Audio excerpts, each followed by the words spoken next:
Hi everyone, I'm Oscar and I'm a scientist, and today I have a video for you that is about really recent news. News that are not good for prospective do-it-yourself applicants or any kind of applicant for most of the immigration process for USCIS. If you remember my last video, I had a slide here. I had 3 items on my list to watch for in 2023. Well, we're just a couple of days into 2023 and I got an email about the one item I feared, which was the increase in USCIS fees that I thought it was coming.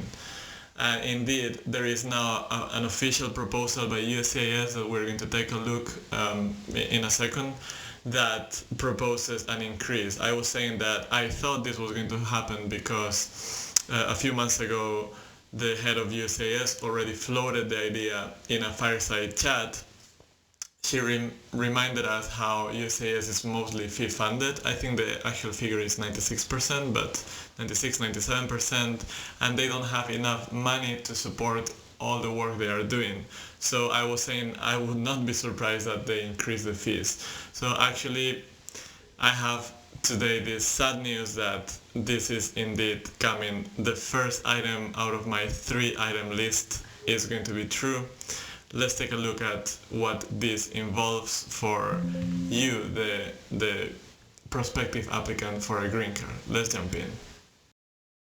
So before we start, what is important to note is the dates. Today is January 3rd, 2023. Tomorrow the proposal will be published, and that's what we are seeing on screen right now. On January 4th, the proposal will be published, and there will be a 60-day window, 60-day public comment period that will end on March 6th. After that date, they will be able to implement these measures that we're going to be covering in a second. So just mark your calendar.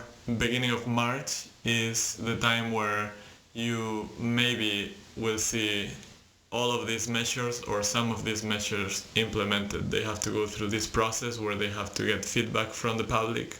So we will see in a couple of months what is the final proposal. Okay, so let's take a look at their own summary of what is this fee increase. The fee increase, they don't call it like that, but it is indeed an increase. They highlight that they will preserve some of the waivers that they have for low-income applicants, which is good to see. They will add new exemptions for certain humanitarian programs.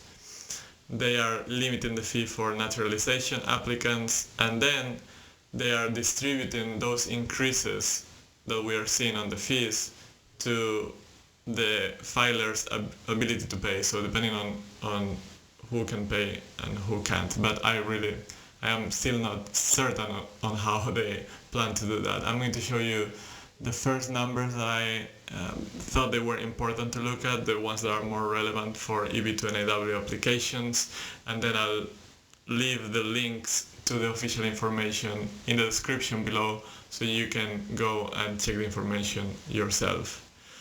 Of course, they tell us why they need an official fee schedule, and it's basically because they have a lot of work, they are fee funded, mostly they don't get money from Congress, even though recently they did, which was really important for them to come back from the COVID problems that they had stronger.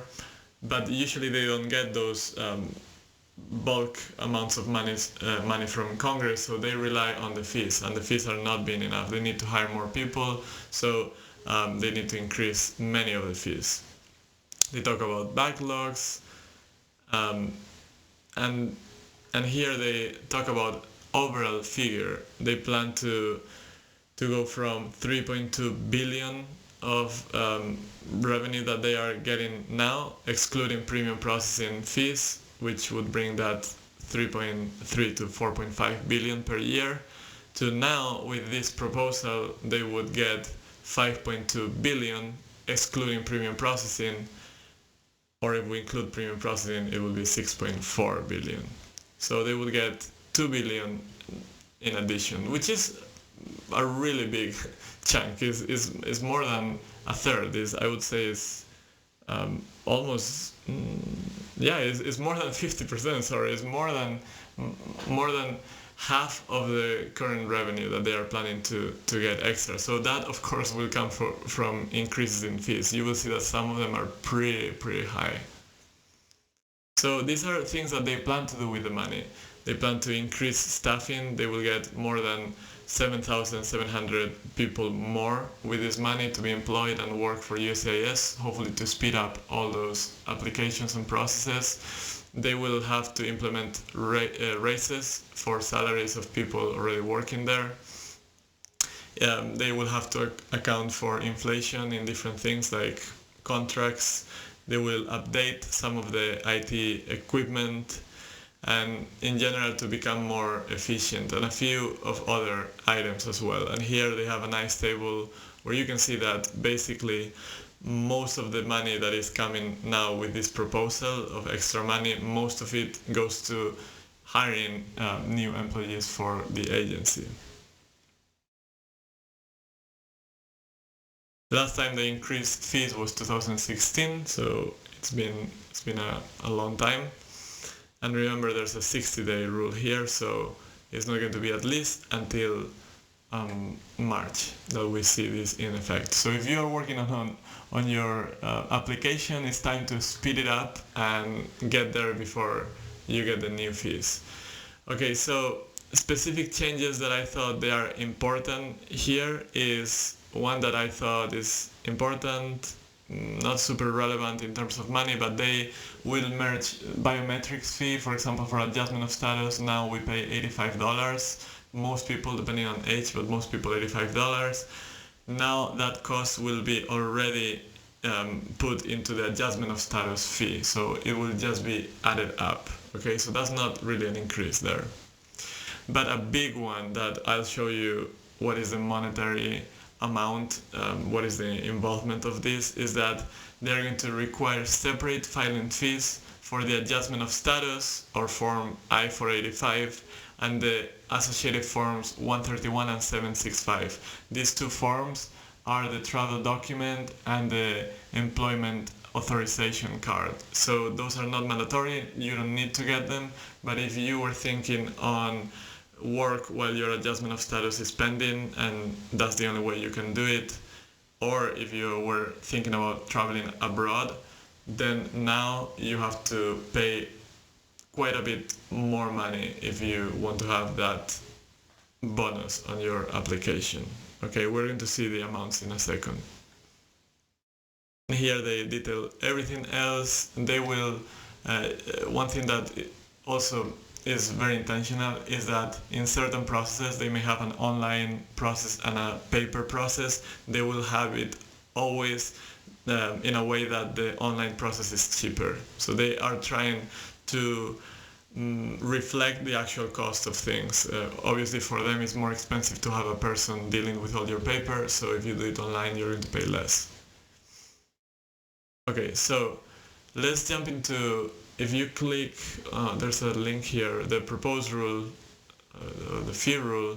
If you, actually it's a proposed rule. If you click on this link, you will come to this Federal Register website where as of right now this is unpublished, but tomorrow it will be listed as published, and you can download the PDF document here. So you click here and you will open this type of PDF. It's a really long PDF, more than 450 pages, and it's very comprehensive because it goes over, again, over the reasons why they are doing this and give all the numbers about the budgets, about the alternatives to this, what would be the alternative if they don't increase the fees, and then they go over all the legal language, everything that will change in the law, in the code, so they can apply this increase in fees. So let's go to what you are probably wondering since I started talking, which is, let's go at the moment where they talk about the actual fees. table 1, if you go to page 23 in the PDF, table 1 talks about current fees and proposed fees. And the ones I really think are more interesting are the I-140, which, I don't know if I missed it.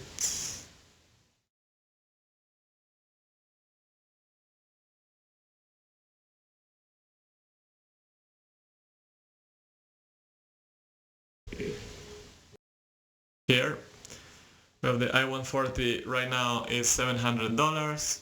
Let me zoom in. And the new fee will be $715. So that's just $15 of increase, 2%. This is actually surprisingly unchanged. This I think is an increase that most people can afford. But now let's take a look at the adjustment of status portion. If you live in the US, you need to do an adjustment of status, and that's form I-485. So currently you would be paying $1,100, $1,140 per person. So remember that the I-140 is paid just by the main applicant, but the adjustment of status is paid by everyone, your spouse as well, your kids as well, if your children are also included, if you have children basically. So from this figure now you would go to $1,540. So that's a $400 increase, or 35%. But one thing to remember is that now they are adding the biometric fee, which in the past it wasn't included, so you really had to pay $1,200 per person. Now it's $1,500, so it's a $315 change. So it's really a lot. It's a 26% increase in an adjustment of status application.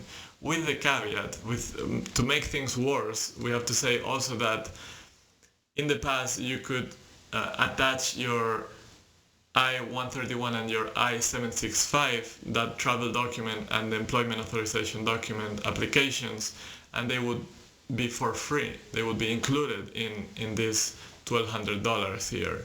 But now they are proposing to change it, and they are proposing to charge the fees on top, the fees for those two forms on top of this $1,200.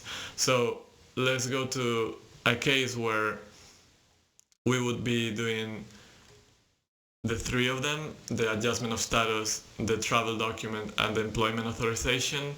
We have the three forms on paper with biometric services. Right now it will be costing $1,225 per person in the family. With the proposed modification, we are going to $2,820. So that's a $1,600 increase, or a 130% increase in fees. I think this is really difficult to digest. Anyone that has been following US immigration can agree with me that these increases are just too much for most people, and honestly I don't feel great about this increase, because this is going to cause that a lot of people will not be able to afford this process. And what's going to happen for many people is that they may just apply for adjustment of status, and they will not have the right to travel abroad or work while they're waiting for the adjustment of status to be solved, to be answered by USCIS. So I find this quite unfair, and a change that I definitely am not happy about. Okay, so here in this table you can take a look at all the forms, all the processes, and check the before and the after. Remember that as of today this is not in effect, but most likely after March, after that 60-day review period for the public, this may go into effect. We'll see what is the final form. We'll review in this channel again. There are other things that are important in this document that I don't want to overwhelm you with right now. There's one table that I found in page 91 that talks about the time that the USCIS officers take in reviewing cases for certain processes. I think we'll be covering that in a separate video. But I want to recap the dollar amounts, and now I put them here in this table. That is much easier to follow. I-140 is going to go up from $700 to $715. That's just a slight increase of 2%. Adjustment of status will go from $1,225, if we count the biometrics, to $1,500. That's a 26% increase, quite a lot. And then finally, if you're doing all the adjustment of status plus employment authorization plus travel document, you will have a 130% increase. So you will go from $1,200 to $2,800 per person, because remember that adjustment of status is paid per person in that family unit that is applying. So these are definitely not great news for our EB2 NIW category, but I tell you the news like they are, and these are the unfortunate news that we started the year with. However, I also want to have a positive thought here, and the positive thought is that we need to think that hopefully by these increases that we are seeing after this implemented and all those people are hired, hopefully the processing times are going to get better, and we're going to see much faster green card processing times. One more thing that I forgot actually that is related to processing times is what happens with premium processing. Well, for EB2 NIW is still not fully implemented, but in terms of fees, the fees for premium processing have not changed. They are still at $2,500 per applicant. That's going to be maintained. And the only thing that changes is that they are changing the definition of going from calendar days to business days. So now a lot of categories for premium processing promise an answer in 15 calendar days, and now they're going to change it to 15 business days. That change to me makes a lot of sense, because it's not really fair for them that we don't take into account holidays, and if you apply just before a long holiday weekend, for them is very problematic. So I think going from calendar to business makes sense, no problem. The important thing is that the cost is not increasing from those $2,500. So when the EB2 NIW premium processing comes into effect later, hopefully later in the year, that's another one of my items in my watch list, we will see a process that takes, in that case, 45 business days, and it will cost the same amount that it used to cost, which is those $2,500. So that's it from me. I'm sorry to break this news to you. I hope you're having a really great start of the year. Again, if you're working on your green card process, it's time to speed it up. It's time to focus on it. Get it done before these new higher fees come into effect.